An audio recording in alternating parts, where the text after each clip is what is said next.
এটা ট্রু। ঢাকা বিশ্ববিদ্যালয়ের প্রত্যেকটা ক্যান্টিন দোকানে একটা সময় বারবার চাঁদাবাজি হইতো এবং ছাত্রলীগের বিভিন্ন গ্রুপ সেটা ভাগ ভাগ করে করে খেত। এটা একদম সবাই জানে।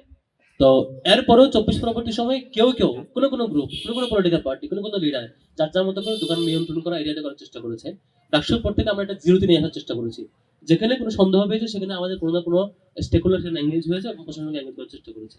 তো আমাদের কাছে যেসব তথ্য প্রমাণ এসছে সাথে সাথে আমরা সেটা সামনে আমাদের ভিন্ন প্রতিনিধি যখন যেভাবে ডেলিভার ছিল তার জিরো টলারেন্স নীতি তারা রেখেছে।